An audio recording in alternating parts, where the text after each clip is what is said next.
remember it, actually. The man behind the plate, now the man in charge. I caught up with Diamond Dog head coach Ryan Overland on what he remembers from that miracle run. Under the Diamond Dogs dugout sits head coach Ryan Overland's office. But before he took over the program, he found himself on college baseball's biggest stage as the team's catcher. Something that's flown by quick, and those memories of Omaha think about often, and the times we had together as a team definitely fresh on my mind. It was the summer of 2008, and the Diamond Dogs entered the NCAA tournament as one of the lowest seeds, with an unassuming 33-27 record. Knew what to expect, had experience, and then got there and got through that first part, that regional. But with the momentum of a WAC title in hand and losing to Fullerton at the regional level 2 years in a row, experience would start to pay off, as the Dogs secured wins against Long Beach State and the San Diego Toreros en route to the Supers in Tempe. Probably the toughest part of it all, winning at Arizona State, was really the biggest challenge in my mind. After losing to Arizona State in the best-of-3 opener, the Dogs' backs were against the wall, needing to rally off 2 straight wins against the number 4 team in the nation to stay alive. The second day, that ball is hammered.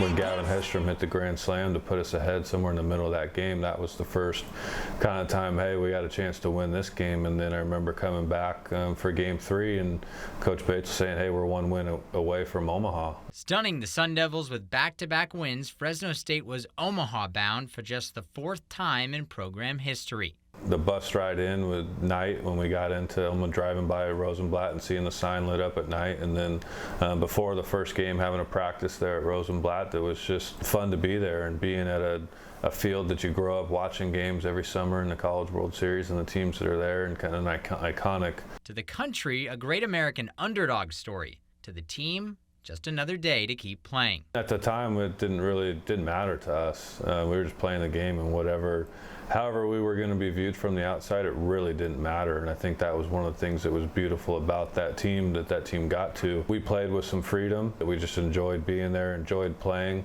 And, you know, like I heard Detweiler say in an interview recently, we're playing with house money. I think that really kind of sums it up. But with 2.5 weeks of time to kill, the Dogs would get a chance to focus on more than just baseball. Somebody asked the other day what we did on the off days, and we'd practice, we'd go get workouts in. We went to, a children's hospital one of the days. And every time that we come through one of these, it ends up being better for us than it does for those little kids in there. To come see some of these kids, I mean, it's a great deal. I mean, just the smiles on their faces and ours. I mean, I've had more fun here today than maybe on the baseball field. It's been pretty awesome here. And there's a kind of a group that sponsors each team that held like a barbecue at a lake house that we went to. Come game time, the atmosphere reached a new level. Going to anywhere with a home team where you have thousands of fans cheering just for one team, when you have 15, 20,000 people in the stadium that are just more fans of the game, there's a constant energy. The Dogs would dominate 8th-ranked Rice 17-5 to kick off their College World Series campaign, taking 2 of 3 against number 3 North Carolina to meet Georgia in the national title game.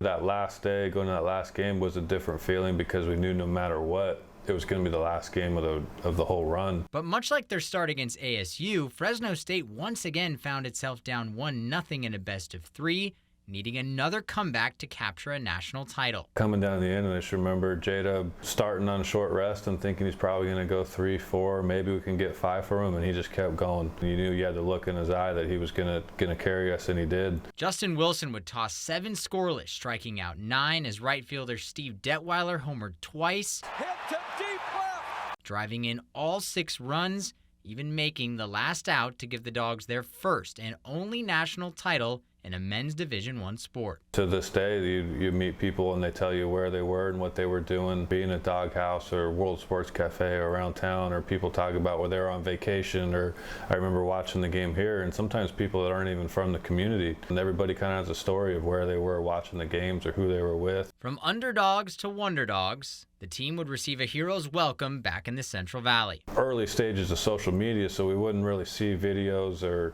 really get to see things that were going on back at home, but to finally get back and share the championship with fans and with that many people, that was a special day. A memory that forever plays in Coach Overland's head, one he hopes to make a reality for his current players. Getting a team back to Omaha is one of our biggest goals. Inside that office beneath the dugout, you won't find much, but there is a national title trophy. Hardware Coach Overland uses as a symbol for years to come. It's baseball. Sometimes some games, some bounces or things don't go your way, so you definitely have to have a lot of things go your way along the road, but I think it definitely lays the foundation for the future players of the program that it can be done. What a memory, and I learned something there. World Sports Cafe. Oh man, an absolute classic. I don't know when it went away, but that was the place to be back in the day. I can't imagine how many fans were there for that game. Awesome.